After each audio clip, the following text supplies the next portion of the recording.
Functional Physio presents ePoster 2020. Associated by Mind Academy and Sportson. Presenter C. Jerry. On title Nordic Walking. Good morning, sir. This is Jerry, pursuing MPT from SBS University, Dehradun. I have come here to serve the 6 honor-serving men. They are what, why, how, when, where, and who. To answer the 6 honor-serving men, one should always have a thought, and by chance. I have always pondered what is there between walking and jogging in terms of achieving the metabolic equivalent of jogging, that is 7 minutes, through walking itself. And comes one of the honest serving men asking, what is that? And during my routine studies, I came across Nordic walking and found that it has met almost near to jogging, that is 6.8. Now, what exactly is Nordic walking? According to International Nordic Walking Federation, Nordic walking is a form of physical activity where natural walking is enhanced by the addition of active use of a pair of specially designed Nordic walking poles. However, the characteristics of natural, biomechanically correct walking and appropriate posture are maintained in all aspects during Nordic walking.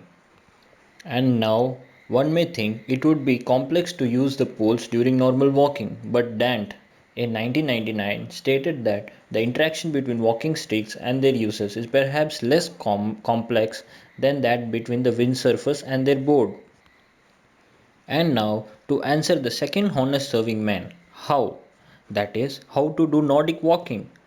First of all, choose your lead foot and move both arms at the same time as the heel of your lead foot touches the ground, creating unison between your arms and the leg. Step 2. With your arms moving with your lead foot, begin lightly touching with your poles to the ground while keeping them at a 45-degree angle. As this becomes natural, use your arms to push off the poles, propelling your body forwards. This will allow you to engage your upper body and take pressure off the joint in your legs and back. And now comes the third and fourth honor serving man, when and where. Usually, Nordic walking can be done anywhere according to the person and at any time of the day. Why? Why Nordic walking should be done? Because Nordic walking burns 50% more calories than regular walking counterparts. Athletes can use it as a sports conditioning tool. Nordic walking can also be used in to deal with mobility problems, such as using poles creates fewer loads on the hip and knee joints because body is working as a more integrated system which incorporates more core and upper body engagement, and the impact is absorbed through the 4 point of contact. Walking poles remind to walk with a tall open posture, which means all the system in the body are in optimal position to work well with each other.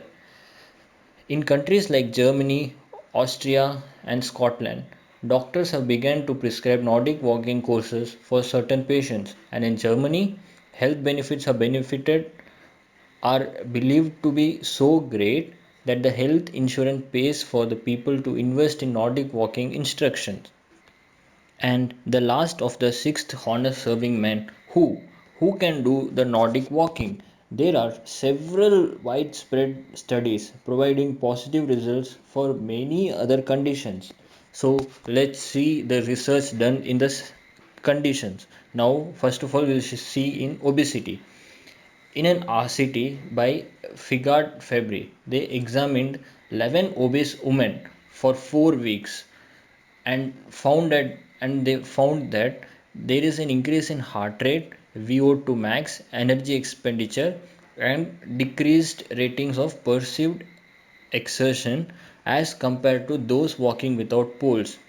And in a later study by Figard and Fabre, they demonstrated with 23 obese women that Nordic walking for 12 weeks also led to decrease in body mass and blood pressure coming compared to walking with similar exercise duration.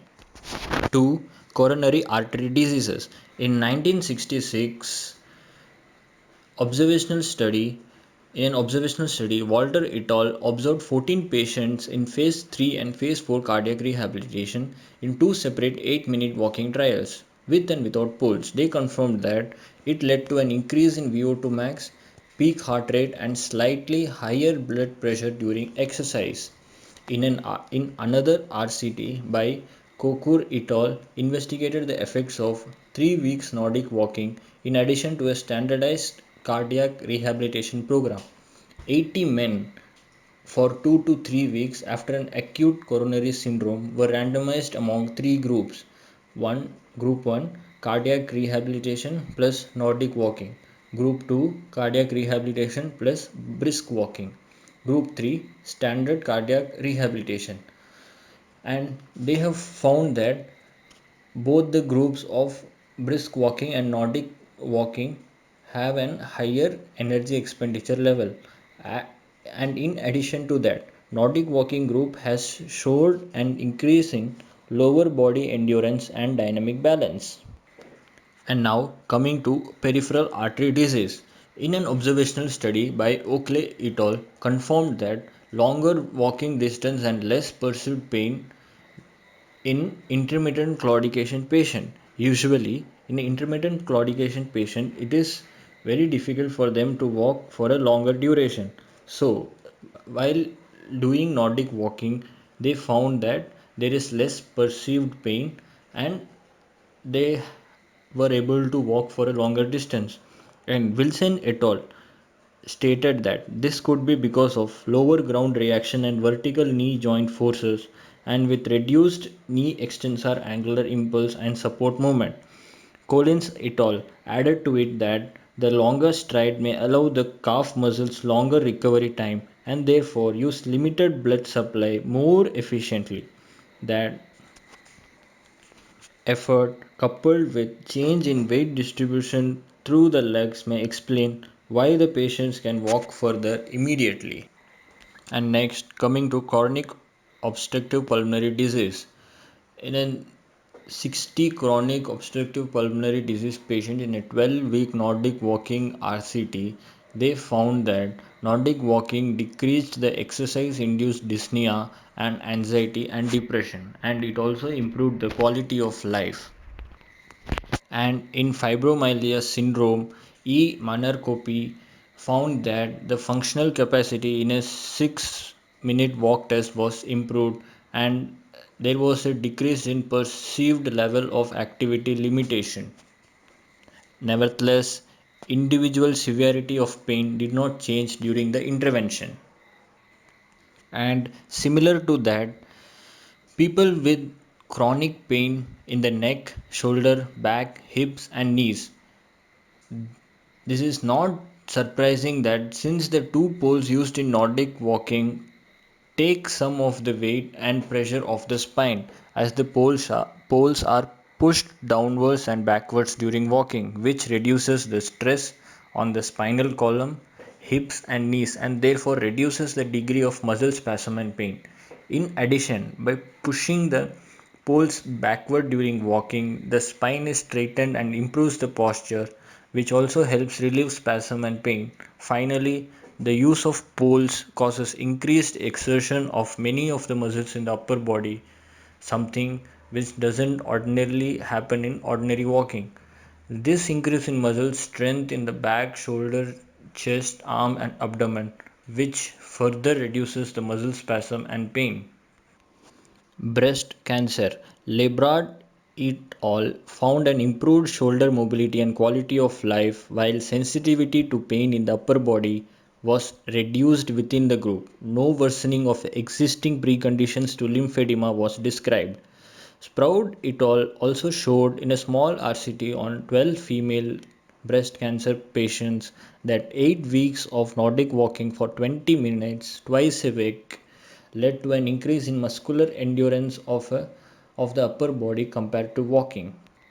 Nordic walking, as far as has gone very well with cardiac cases, pulmonary cases, rheumatological cases, and sedentary lifestyle cases such as obesity. And now coming to the neurological cases. Bately et al. Performed a Nordic walking observational study for 8 weeks in a 6 male subject with Parkinson's disease, and he demonstrated that quality of disease specific questionnaire, which is especially used in Parkinson's, has been improved. And another RCT by H. Karen et al. Has found that physical activity and quality of life compared to a sedentary control group has increased.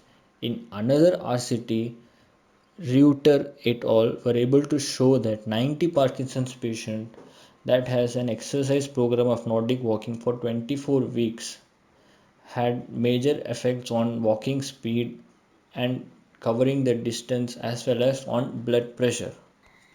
And now, to summarize all this, numerous observational studies have shown that the benefits of Nordic walking in comparison to brisk walking without poles include an increased VO2 max of 11 to 23%, peak heart rate 4 to 18%, respiratory exchange ratio of 5%, lactate concentration of 12%, and calorie expenditure of 18 to 22%. Nordic walking generates up to 6.3 to 7 met at a brisk pace, whereas walking reaches only 3.3 to 5 met.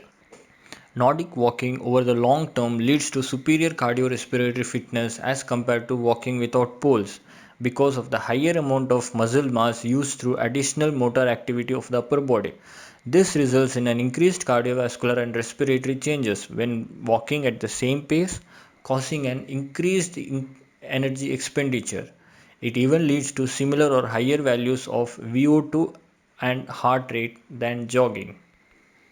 Similarly, Nordic walking is suitable form of aerobic exercise that would benefit training at a proper aerobic exercise intensity, that is between 4 to 8 meds, an intensity range that is too high to obtain by regular walking and too low to achieve while running.